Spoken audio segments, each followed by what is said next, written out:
بسم اللہ الرحمن الرحیم۔ اللہ رے حسین کا وہ آخری جہاد، ہر وار پر علی ولی دے رہے ہیں داد۔ یہ حملے نہ دیکھے، یہ صف آرائی نہ دیکھی، افسوس کہ تم نے میری تنہائی نہ دیکھی۔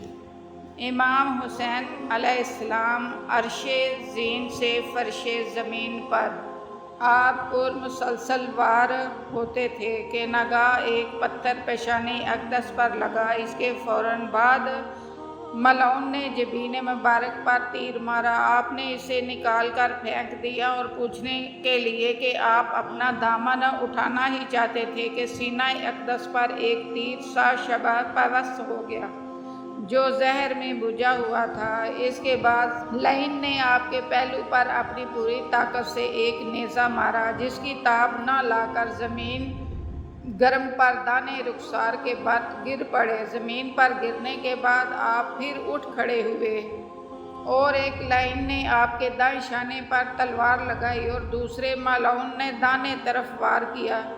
آپ پھر زمین پر گر پڑے۔ اتنے میں سنان بن انس نے حضرت کے ہنسلی پر تیر مارا اور اس کو کھینچ کر دوسری دفعہ سینہ اقدس پر لگایا۔ پھر اسی نے ایک تیر حضرت کے گلوئے مبارک پر مارا۔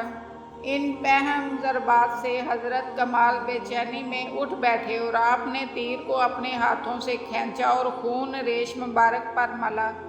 اس کے بعد لعین نے سر پر تلوار لگائی اور ورثہ ابن شریک نے شانہ پر تلوار کا وار کیا۔ حسین بن نمیر نے دائیں اقدس پر تیر مارا۔ ابو ایوب غنوہ نے حلق پر حملہ کیا۔ نصر بن حرشہ نے جسم پر تلوار لگائی۔ صالح ابن وہب نے سینہ مبارک پر نیزہ مارا۔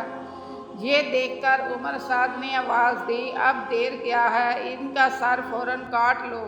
سر کاٹنے کے لیے شیث بن ربی بڑھا۔ امام حسین نے اس کے چہرہ پر نظر کی۔ اس نے حسین کی آنکھوں میں رسول اللہ صلی اللہ علیہ وسلم کی تصویر دیکھی اور کانپ اٹھا۔ پھر سنان بن انس آگے بڑھا۔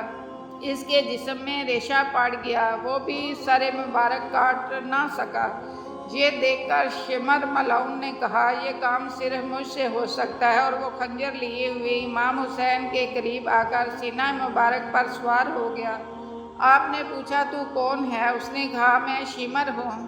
فرمایا، تو مجھے نہیں پہچانتا؟ اس نے کہا، اچھی طرح جانتا ہوں، تم علی و فاطمہ کے بیٹے اور محمد کے نواسے ہو۔ آپ نے فرمایا، پھر مجھے کیوں ذبح کرتا ہے؟ اس نے جواب دیا، اس لیے کہ مجھے یزید کی طرف سے مال و دولت ملے گا۔ اس کے بعد آپ نے اپنے دوستوں کو یاد فرمایا اور سلام آخری کے جملے ادا کیے۔ جب آپ اس کی شقی القلبی کی وجہ سے مایوس ہو گئے تو فرمانے لگے، اے شمر، مجھے اجازت دے کہ میں اپنے خالق کی آخری نماز عصر ادا کر لوں۔ اس نے اجازت دی۔ آپ سجدہ میں تشریف لے گئے اور شمر نے آپ کے گلو مبارک کو خنجر کے 12 ضربوں سے قطع کر کے سر اقدس کو نیزہ پر بلند کر دیا۔ حضرت زینب خیمہ سے نکل پڑی۔ زمین کانپنے لگی، عالم میں تاریکی چھا گئی، لوگوں کے بدن میں کپکپی پڑ گئی، آسمان خون کے آنسو رونے لگا جو شفق کی صورت سے رہتی دنیا تک قائم رہے گا۔ اس کے بعد عمر سعد نے خولی بن یزید اور حمید بن مسلم کے ہاتھوں سر مبارک کو کربلا سے کوفہ ابن زیاد کے پاس بھیج دیا۔ امام حسین علیہ السلام کے سر بریدگی کے بعد آپ کا لباس لوٹا گیا اور اس کے بعد شہداء کے سر کاٹے گئے اور لاشوں پر گھوڑے دوڑانے کے لیے عمر سعد نے لشکریوں کو حکم دیا اور انہوں نے امام حسین کی لاش کو اس طرح گھوڑوں کی ٹاپوں سے پامال کیا کہ آپ کا سینہ اور آپ کی پشت ٹکڑے ٹکڑے ہو گئی۔ بعض مورخین کا کہنا ہے کہ جب ان لوگوں نے چاہا کہ جسم کو اس طرح پامال کر دیں کہ بالکل ناپید ہو جائے تو جنگل سے ایک شیر نکلا اور اس نے بچا لیا۔ حضرت امام حسین علیہ السلام کی شہادت کے فوراً بعد وہ مٹی جو رسول خدا صلی اللہ علیہ وسلم مدینہ میں ام سلمہ کو دے گئے تھے خون ہو گئی اور رسول خدا ام سلمہ کے خواب میں مدینے پہنچے۔ ان کی حالت یہ تھی کہ وہ بال بکھرے ہوئے خاک سر پر ڈالے ہوئے تھے۔ ام سلمہ نے پوچھا، یہ کیا حال ہے؟